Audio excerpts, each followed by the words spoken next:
There's many people online who romanticize Islamic countries, Muslim countries, and they make it seem like everything is perfect, everything is better. No, there are many things that you want to consider before you make that move. I prefer Ramadan in the US over Ramadan here in Egypt. Assalamu alaikum guys, and welcome back to the channel. So today I'm going to be addressing a very important topic with regards to Egypt. And this one is specifically for you Muslims out there. Assalamu alaikum, I'm Muslim too. That was just a joke, okay? So I'm going to be addressing a topic that many of you Western Muslims, yes, you Western Muslims, people like me, coming from the US, coming from the UK, but more specifically, people that's coming from the US, because we tend to have less experience with traveling around the world. So I'm going to be addressing a misconception by many Western Muslims that they have regarding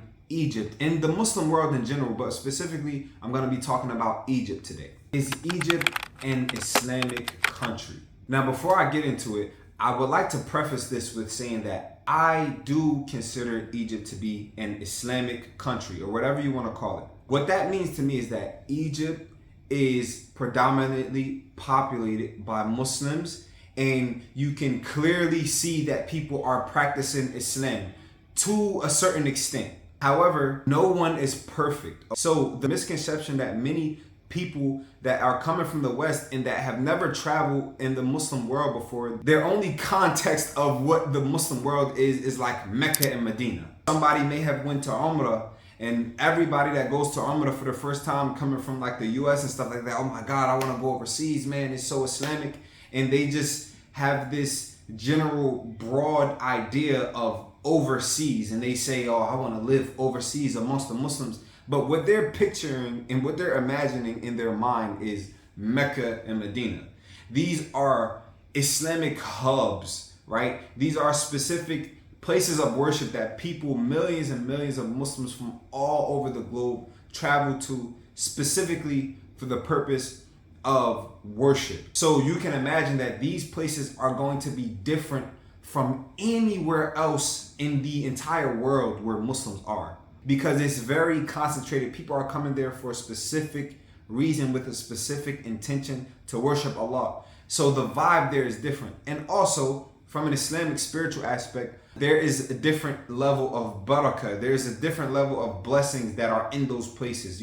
Those places have a certain level of protection from a certain type of corruption. There's no place like Mecca or Medina. When you go there, you're getting a special experience. That is the Mecca and Medina experience. You're not going to get a Mecca and Medina experience anywhere else in the world other than Mecca and Medina. So close that out of your mind completely. However, when you come to an Islamic society, especially to a place like Egypt, you'll realize that it's nothing like Mecca or Medina. In fact, it's nothing like Saudi Arabia. Like I said, Egypt, in my opinion, it's Islamic, but it's not perfect. What are some of the Islamic things that you can expect to experience when you come to Egypt? One, for example, is probably the most obvious one, is that you will hear the adhan. Alhamdulillah, there are masajid, there are masjids everywhere, on every other block, maybe multiple on one street.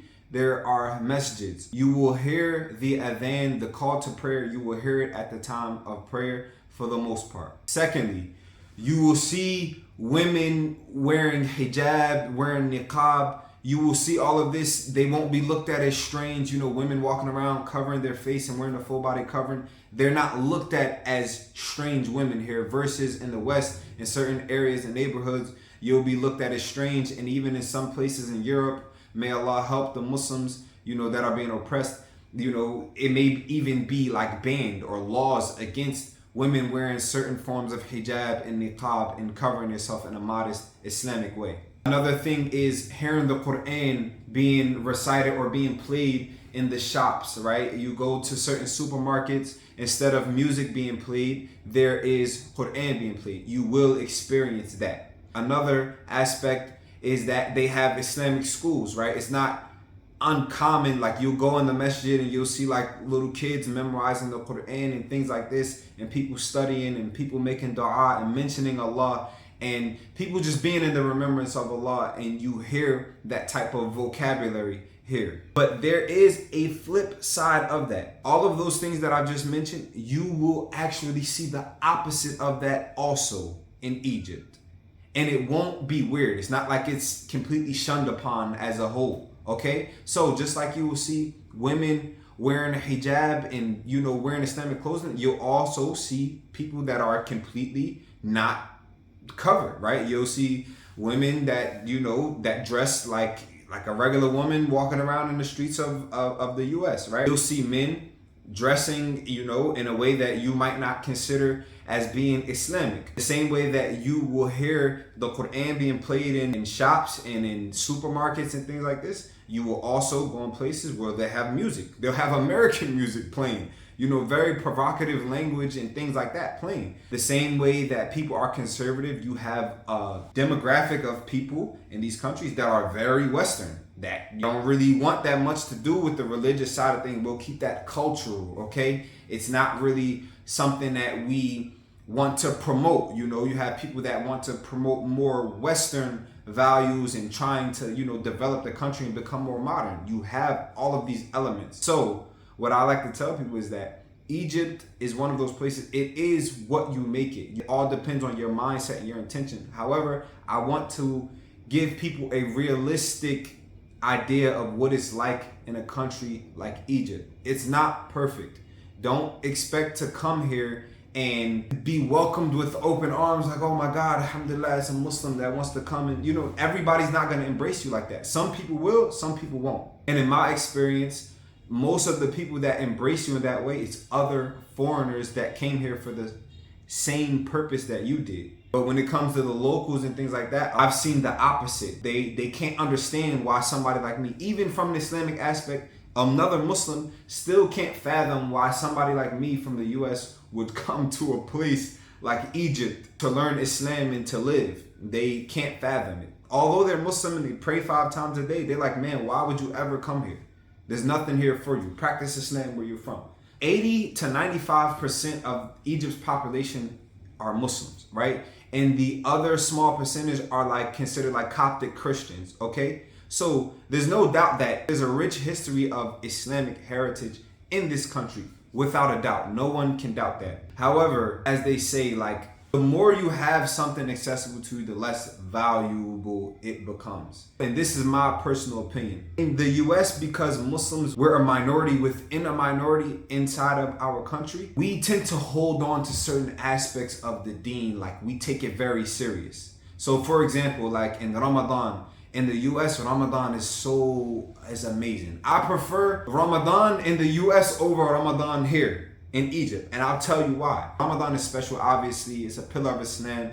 Fasting Ramadan is special no matter where you are in the world, right? But Ramadan is so special in America. Why? Because the Muslims get together.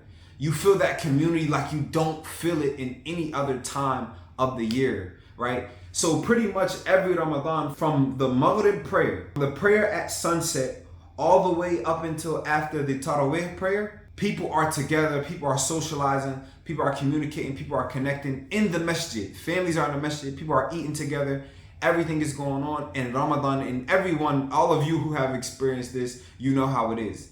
When I came to Egypt, I expected it to be like that times like 10 or 20. But I got here, man, I was in the masjid, you know, I'm like, man, where the food at? You know, where all the brothers at? You go to the masjid for the Maghrib prayer in Egypt, there's nobody in the masjid. There's a few brothers that make the congregational prayer. There's a few dates, right? Some water. There's like one row of people there that's praying, and there's no food, nobody's sitting there, because my guess is that it's a Muslim country. Everybody's home breaking their fast with their family, right? So people don't come out until the Taraweeh prayer. Well, technically for Isha, because Isha, and then right after Isha, you know, they start the Taraweeh prayer.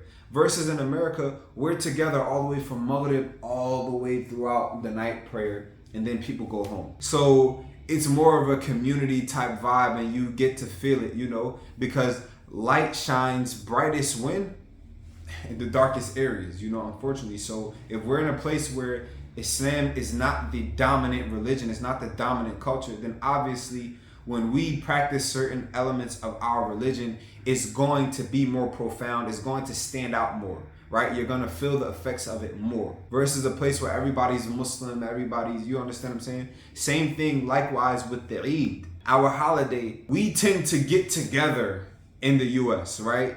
All of the Muslims, people, families come together, we rent out a park, we rent out a stadium, we rent out something, and everybody comes together in these events and everybody's socializing everybody. Here it's not like that. After the Eid Salah, everybody goes back with their families. You know, some people travel to different parts. But in general, like if you're here, you don't have any family or friends, like you're very lonely. You know, my first couple of Eids, you know, that I was here, I was lonely. Actually, all of my Eids that I spent in Egypt, I was very lonely, you know, and I just sat in the house, you know, and just did my regular daily schedule. Everything is closed. So you have these elements of Egypt that people don't tend to speak about, and a lot of people coming from the West, a lot of Western Muslims tend to think the opposite. We think that whatever we experience of that Islamic vibe in America, we think that it's going to be times 20 when we get to an Islamic country, because logic says like, okay, well, you know, we're a little, you know, it's only a little bit of us here in this country and we're able to accomplish this. So obviously if we go, you know, to an Islamic country, it's gonna be way better than this. And that's not always the case. I'm not saying this to discourage any of you guys from wanting to travel to Egypt. I encourage everybody, you know, to, if you think that it's the best thing for you to do, to you know, make hijrah or whatever you want to call it, you know, to give your family a better upbringing as a Muslim, by all means do it. However, I don't want to misinform anyone. I feel like there's many people online who romanticize Islamic countries, you know, Muslim countries, and they make it seem like everything is perfect, everything is better. No, there are many things that you want to consider before you make that move, okay? Because everything is not going to be the way that you expect it. And if you have more realistic expectations, then it's more likely that you will succeed in being able to sustain you and your family once you make that move. Versus you're making the move based on a whole bunch of false presumptions and things that you think are true. So what's gonna happen when you come here and you figure out that these things aren't completely true? Many people come with these type of mindset and this type of expectation, and then what happens at the end of the day, they give up altogether and they go back to their countries. Why? Because they had the wrong information to begin with, and they didn't have a realistic expectation of what it would be like living in a place like Egypt. So if you guys would like to get real life advice on what it's like to live in Egypt with regards to studying here, with regards to finding work here, with regards to finances, with regards to making a budget, anything regarding Egypt, I offer personalized consultations. You guys can check the link in the description and book today. I will help you with regards to your journey to Egypt and helping you to navigate the process in a smooth and confident way. And you will have real time, real life info. Okay, so you will be getting advice that's based off of real time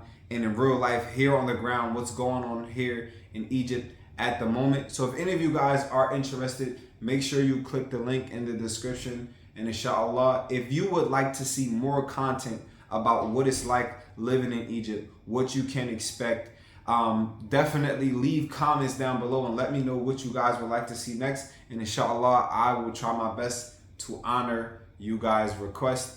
Inshaallah, until next time, Assalamu alaikum wa rahmatullahi wa barakatuh.